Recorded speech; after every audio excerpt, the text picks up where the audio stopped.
and big shop. That's why people just walking around and buy and eat something fun. Yeah, that's why. Yeah.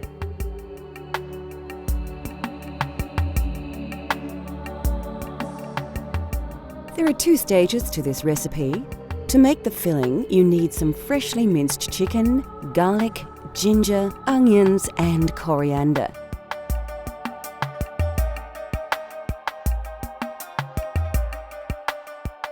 You'll also need a range of ground spices to give your momo their distinctive flavour.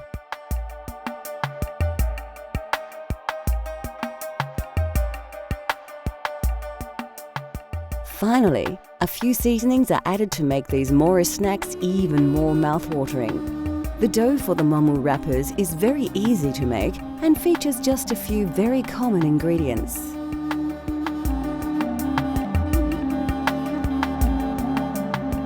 First, we need to prepare the filling. Take a large mixing bowl and place about 200 grams of minced chicken into it. Put the bowl to one side and then peel and dice a large red onion. Put the onion into the bowl with the chicken. Next, take a bunch of fresh spring onions, remove their stalks and then finely slice them like so. Again, add these to the mixing bowl along with the other ingredients. A teaspoon of fresh chopped coriander will add distinctive flavour to the mix. In order to bind the filling together, liberally pour about 3 tablespoons of cooking oil over the mixture. Season with a generous dash of salt and a teaspoon of soy sauce. Add 1 tablespoon of curry powder, half a teaspoon of turmeric, and a full teaspoon of ground cumin seeds. Other key ingredients of the filling include garlic and ginger pastes. You'll need about half a tablespoon of each. Now, mix the ingredients together well. Then cover and refrigerate while you make the dumpling wrappers. For this part of the recipe, you'll need about 200 grams of plain flour in another large mixing bowl. Slowly mix in a cup of water with your hands. Continue to knead the mixture until it begins to combine together to form a nice dough. You may need to do this for about 10 minutes before your dough is ready. Liberally sprinkle some flour onto your worktop and roll out the dough to a thickness of a few millimeters. Then, carefully pick up the dough and turn it over before rolling it again, this time until it's only 1 to 2 millimeters thick.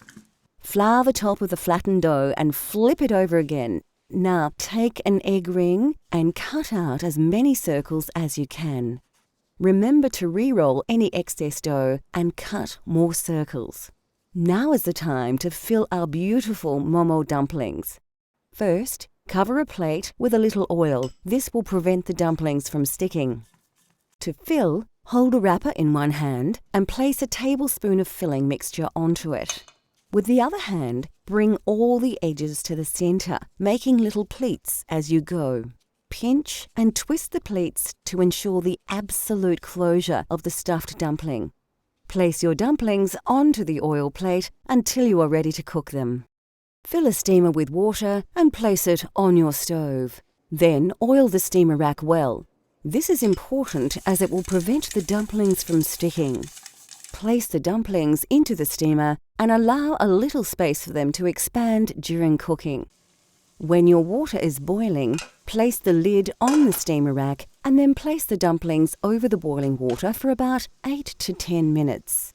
Serve your momos immediately on a plate with a generous serve of golbeda ko achar, which we will make shortly. They really are a mouth-watering and satisfying snack that's well worth the effort of making.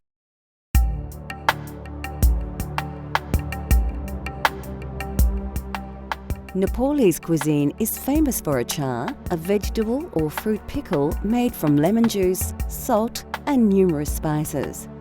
Homemade pickles became popular across Nepal in the days before refrigeration, as the fermentation process preserved food very well. There is thousands of variety of achar because different culture, different religion, different weather. And hillside, Himalayan side, they like to eat quite hot and flavored. because they are very cold. And there's another side, not too cold, different religion, different people. And also achar is one good for thing in countryside. Even countryside don't have refrigerator, fridge. In city side, like 20 years, 50 years ago, they don't have fridge, anything. That's why they put some spice and then keep 2-3 days, doesn't go off. That's why they started from that achar is spicy. Now everyone used to eat, used to like. That's why more popular.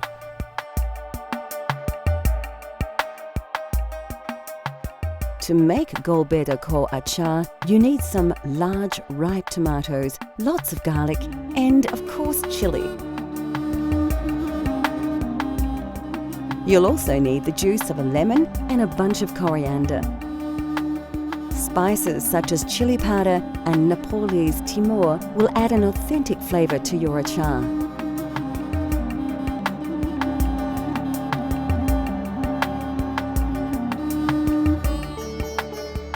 The first thing you'll need to do is slice a number of fine, ripe tomatoes in half and put them aside for later. You'll need to slice about 4 tomatoes in total. Next, take a small bunch of washed coriander and finely chop the leaves. Place the herbs into a small bowl. Pick up a long green chilli, remove its stalk and then chop it into sections of about 1 centimetre. Add the chilli, including the seeds, to another bowl.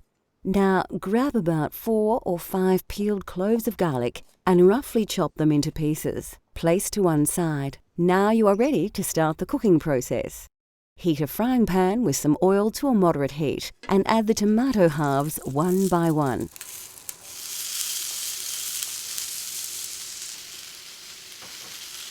Allow them to cook a little before adding the chopped garlic.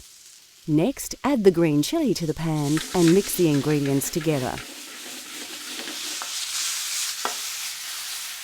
Add a teaspoon of salt and a tablespoon of Szechuan pepper, and then place the entire contents of the pan into a blender. Now add the chopped coriander and 2 tablespoons of lemon juice and blend until the ingredients reach a fine liquid consistency.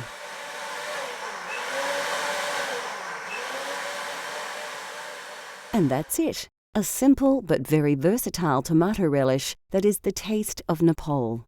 It is best stored in an airtight container and served with any number of dishes as a tasty condiment. Coming up on Cultural Flavours, we discover the dish of the Nepali nation.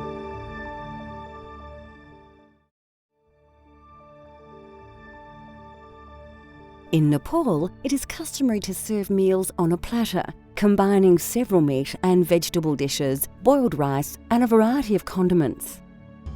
In countryside in Nepal, most people don't use spoon. They use by hand. They eat by hand. So that's why everything keep dal, bhat, tarkari, and rice in the middle.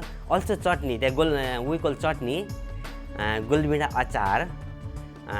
In Hindi called chutney, we call Golbeda achar, and tomato pickle actually, and yogurt, something like that. And everything on the plate. Then that's why look nice. Don't need to different curry bowl. A wonderful and extremely popular example of this is dal bhat masu, which literally means dal, rice, and meat with gravy. As in India, lentils are an important staple of Nepalese cuisine, and they are commonly used across every region of Nepal. By far, the most popular dish is dal, a spicy soup made from black urad dal, tomatoes, garlic, and a variety of ground and dried spices. Bhat, or rice, usually plays a central role in these platters, and it will always be surrounded by a number of other dishes that are served in small separate bowls. Basmati rice is common to the region and noted for its delicate fragrance and flavour. Our dal bhat masu features kukura komasu, a simple chicken curry prepared with tomato, garlic and ginger. A common alternative to masu is takari, a curry made simply with vegetables. An important ingredient in this, and nearly all Nepalese curries, is a dried herb called jimbu. Used extensively across Nepal for its unique taste, which is similar to onions or chives, it is also said to have exceptional medicinal properties. We'll show you how to prepare this delicious curry later in the show. Vegetable dishes are extremely popular and vary across the country. A delicious dish we shall prepare later is saag, a simple stir-fry featuring mustard leaves, chilli and several Nepalese spices.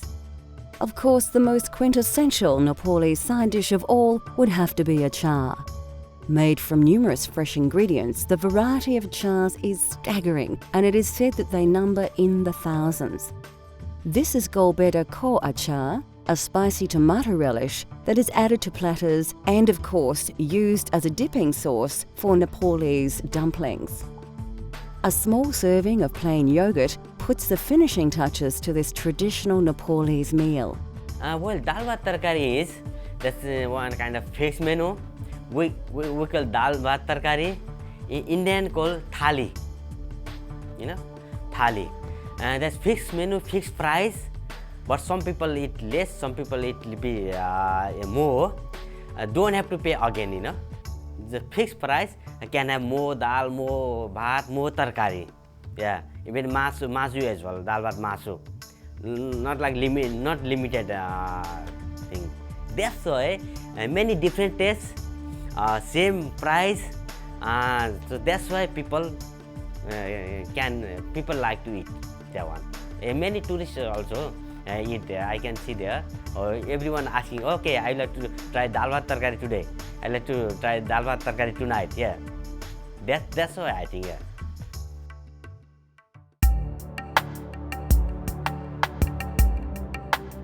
Kukura komasu is a simple, slightly salty and lightly spiced Nepali curry made with tender pieces of chicken.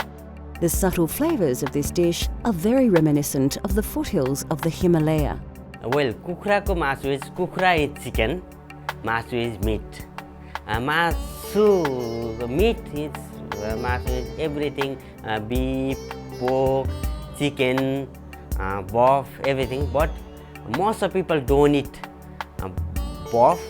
Nepali people don't eat meat. That's why different religion, also different flavor, different spices. That's why people make and people eat different. Even in Kathmandu, Nepali people, they make a meat achar, meat pickle. The Nepali people, everything, even they pray or something, they must have a meat item. Many things,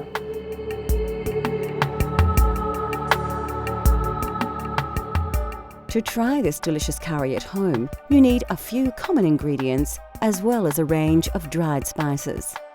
We're using about 200 grams of chicken breast, which we've already diced into bite-sized pieces.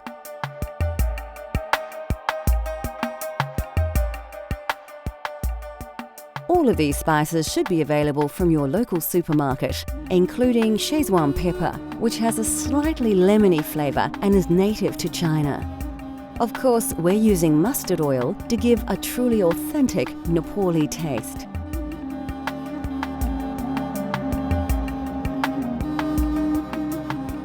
Before starting the cooking process, you need to chop a large red onion and dice a tomato. Like most curries, the secret is to start with a great paste.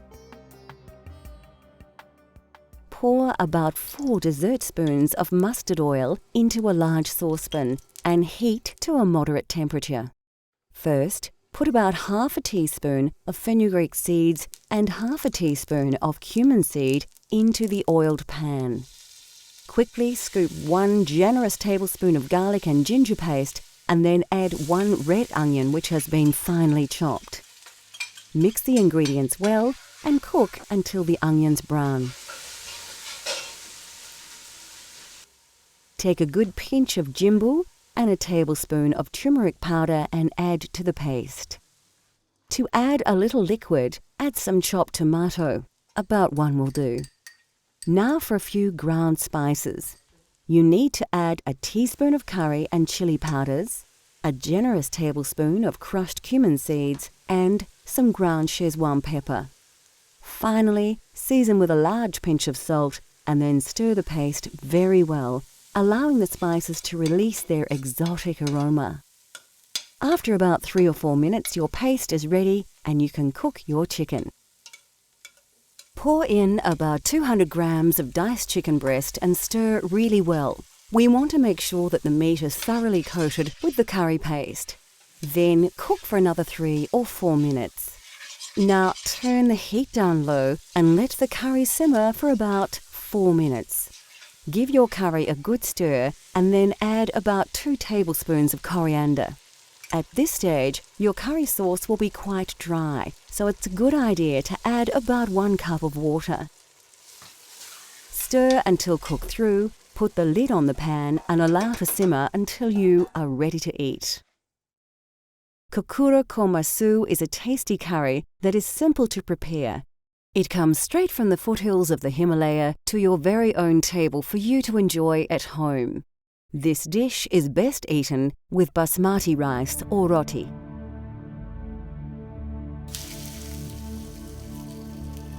Next on Cultural Flavours, a tasty leafy dish that truly tastes of Nepal.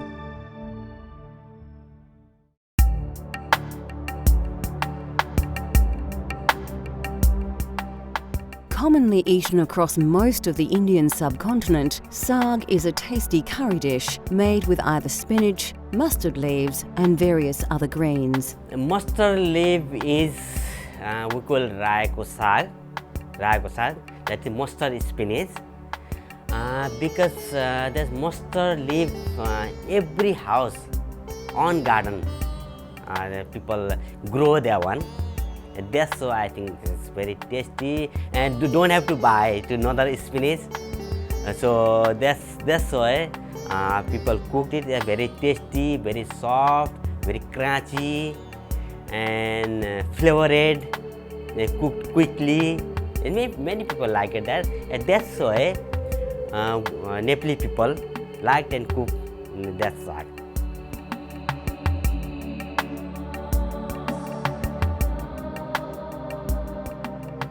Today we will prepare an authentic Nepalese saag using fresh mustard leaves.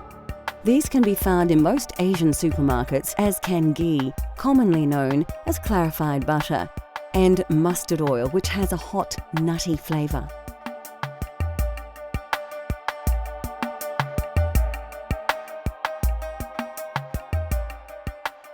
Alternatively, you could swap these ingredients for other more common ones such as spinach, butter and vegetable oil if you wish.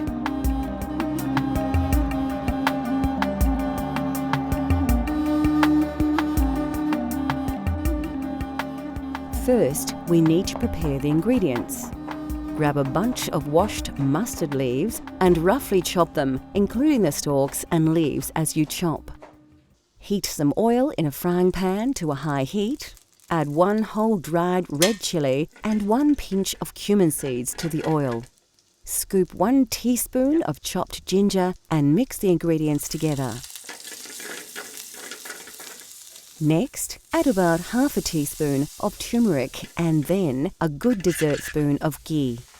Let the butter warm through before adding the mustard leaves.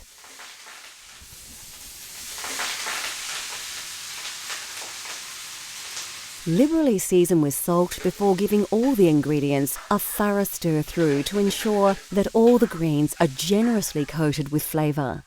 So there you have it, saag made with mustard leaves, a fresh and very tasty accompaniment to any main meal.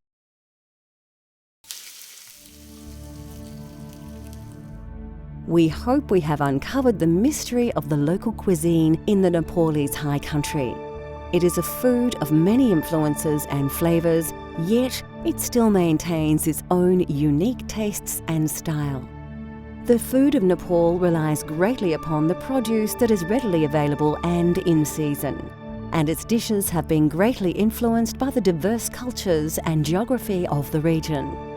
It is, of course, a cuisine that is well worth exploring just as much as the mountains that dominate its landscape. Cultural Flavours continues to explore the world through the diversity of food. From Nepal to Japan, France to Korea, let Cultural Flavours take you on a gastronomic journey so you can experience the tastes of the globe at home.